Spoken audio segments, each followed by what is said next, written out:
आज के इस बेहद दिलचस्प विश्लेषण में बहुत बहुत स्वागत है।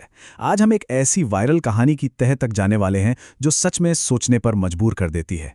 हम बिना किसी राजनीतिक चश्मे के बिल्कुल निष्पक्ष होकर समाज, मानवीय मजबूरी और धर्म के एक बहुत ही अनोखे संगम को समझने की कोशिश करेंगे।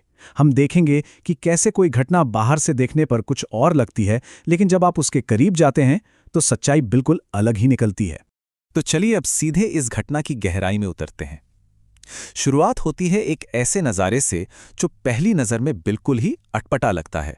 जरा सोचिए, बकरीद का मौका है, कुर्बानी के लिए बाजार सजा है, और तभी वहां एक ऐसी एंट्री होती है जिसकी शायद किसी ने कल्पना भी नहीं की होगी।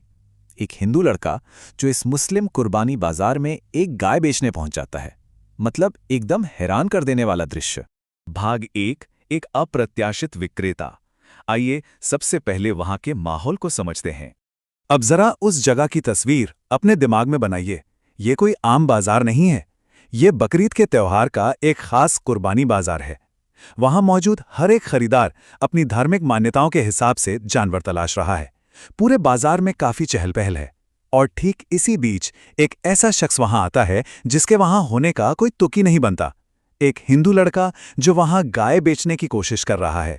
तथ्य बिल्कुल साफ हैं, बाजार का मकसद एकदम अलग है, और वहां आए इस लड़के का मकसद बिल्कुल ही अलग। जाहिर है, हर किसी का ध्यान उस पर जाना ही था। भाग 2, खरीदारों का इनकार। अब देखते हैं कि बाजार में मौजूद लोगों की इस पर क्या प्रतिक्रिया थी। वहां मौजूद लोगों ने जो कहा वो सच में ध्यान देने लायक है। उन्होंने तुरंत उस लड़के को मना कर दिया, लेकिन कैसे? उन्होंने कहा, अपनी माता तुम लेकर चले जाओ, ये कुर्बानी का बाजार है। अब यहां सबसे अहम बात नोट करने वाली है। उन्होंने उस जानवर के लिए उसी शब्द का इस्तेमाल किया जो एक हिंदू की आस्था से गहराई से जुड़ा है, यानी माता। उन्होंने साफ कहा कि इसे वापस ले जाओ और इसकी पूजा करो। मतलब ये सिर्फ एक नहीं था, बल्कि दूसरे की धार्मिक भावनाओं के प्रति एक बहुत ही सम्मानजनक सीमा तय करना था। उन्होंने एक ही झटके में दोनों की धार्मिक सीमाओं को बिल्कुल स्पष्ट कर दिया। अगर हम उनके तर्कों को समझें तो वे बिल्कुल सटीक और व्यवहारिक थे। पहला, उन्होंने साफ किया कि भाई ये जगह सिर्फ कुर्बानी के लिए है। दूसरा, उन्होंने एकदम सीधी चेतावनी दी कि यहां जो भी इसे खरीदेगा वो इसे काटेगा ही। तीसरा, उन्होंने आग्रह किया कि वो इसे सुरक्षित घर ले जाए और अपनी आस्था के हिसाब से इसकी पूजा करे। और चौथा, जो शायद सबसे महत्वपूर्ण बात है, उन्होंने कानूनी परिणामों की याद दिलाई। उन्होंने साफ कहा कि अगर तुमने इसे यहां बेचने की कोशिश की तो आधे घंटे के अंदर पुलिस आ जाएगी। यानी उनका ये इनकार पूरी तरह से कानून की समझ और धार्मिक सम्मान पर टिका था। अब यहां पर एक बहुत ही बड़ा सवाल खड़ा होता है। जरा सोचिए, कोई भी इंसान जो वहां के माहौल और कानूनी पचड़ों से अनजान नहीं हो सकता, वो आखिर ऐसी जगह पर गाय बेचने क्यों आया? उसने इतना बड़ा जोखिम क्यों उठाया? ये सवाल इस पूरी कहानी को एकदम से पलट देता है, क्योंकि इसका असली जवाब बाहर से नहीं दिखता, वो कहीं बहुत गहराई में छिपा है। भाग 3, छिपी हुई मजबूरी। आइए अब सतह से थोड़ा नीचे चलते हैं और इस कहानी के असली पहलू को समझते हैं। असल में उस लड़के के इस कदम के पीछे कोई विवाद खड़ा करने का इरादा बिल्कुल नहीं था। उसके पीछे एक बहुत ही दर्दनाक मजबूरी थी। उसे अपनी बहन की शादी के लिए पैसों की सख्त ज़रूरत थी।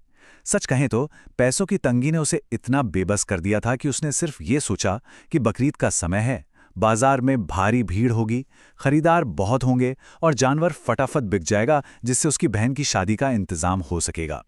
इस भारी दबाव में उसने उस बाजार की प्रकृति, धार्मिक संवेदनशीलता और सबसे बढ़कर कानूनी जोखिमों को पूरी तरह से नज़रअंदाज कर दिया था। और ये बात बहुत ही शानदार तरीके से दर्शाती है कि कैसे एक ही परिस्थिति में दो बिल्कुल अलग-अलग पक्ष अपनी अपनी मजबूरियों में जकड़े हुए थे। एक तरफ हमें उस विक्रेता की बेबसी दिखती है, एक भाई जिसे अपनी बहन की शादी के लिए हर हाल में पैसे चाहिए, जो उसे इतना बड़ा जोखिम उठाने पर मजबूर कर देती है। और दूसरी तरफ खरीदारों की बेबसी। वे बाजार में तो हैं, लेकिन वे कानूनी पाबंदियों और पुलिस कार्रवाई के नतीजों को बहुत अच्छे से समझते हैं। उन्हें पता था कि इस मामले में पड़ने का मतलब है बहुत बड़ी मुसीबत मोल लेना। देखा जाए तो यहाँ कोई खलनायक नहीं था, बस दोनों ही पक्ष अपने अपने हालातों से पूरी तरह मजबूर थे। भाग 4, कथावाचक का संदेश। चलिए अब इस घटना से थोड़ा पीछे हटकर राज्य के कानून और धर्म के व्यापक संदेश को समझते हैं। अब इस स्लाइड के बारे में जो सबसे दिलचस्प बात है वो ये है कि यहाँ एक बहुत ही गहरा सिद्धांत सामने आता है। स्रोत के कथावाचक के अनुसार जब देश के कानून में किसी चीज पर पाबंदी लगा दी जाती है तो वो उस समुदाय के लिए भी हराम यानी निषिद्ध हो जाती है। इसका सीधा सा मतलब ये है कि देश का कानून और धार्मिक आचरण यहां टकराते नहीं बल्कि एक दूसरे के पूरक बन जाते हैं। कथावाचक ये एकदम स्पष्ट करता है कि कानूनी प्रतिबंध का सम्मान करना ही असल में सही धार्मिक आचरण है। तो आखिर में हुआ क्या? बाजार में मौजूद लोगों ने समझदारी दिखाई और उस लड़के को उसकी गाय के साथ सुरक्षित वहां से वापस भेज दिया। कथावाचक अपने समुदाय के लोगों से बहुत ही स्पष्ट रूप से अपील करता है कि वे गाय की कुर्बानी ना करें क्योंकि देश का कानून इसकी इजाजत नहीं देता। इस पूरी चर्चा का सबसे अहम पहलू यही है कि यह किसी को भी गलत नहीं ठहराता, बल्कि यह इस बात पर जोर देता है कि कैसे पैसे के लिए परेशान वो हिंदू विक्रेता और कानून से बंधे हुए वो मुस्लिम खरीदार दोनों ही अपनी अपनी मजबूरियों के जाल में फंसे थे। ये मानवीय मजबूरी और सामाजिक नियमों के बीच के संतुलन का एक बहुत ही सटीक उदाहरण है। और इसी के साथ हम स्रोत सामग्री के आखिरी और सबसे ज्यादा सोचने पर मजबूर कर देने वाले सवाल पर आते हैं। कथावाचक इस पूरी कहानी को एक खुले सवाल पर छोड़ देता है। क्या उस लड़के के साथ जो हुआ और जिस तरह से उसे वापस भेजा गया वो सही था या गलत? ये एक ऐसा सवाल है जो सच में दिमाग झकझोर देता है कि जब इंसान की बुनियादी ज़रूरतें, देश का कानून और समाज की धार्मिक मान्यताएं आमने सामने आ जाएं तो सही और गलत का फैसला करना कितना मुश्किल हो जाता है। ये एक बेहद जटिल स्थिति है जिसका कोई सीधा या आसान जवाब नहीं है। इस विश्लेषण से जुड़ने के लिए बहुत बहुत धन्यवाद। उम्मीद है कि इस चर्चा ने इस वायरल घटना को एक नए और अधिक समझ भरे नजरिए से देखने में मदद की होगी। सीखते रहिए और सवाल पूछते रहिए।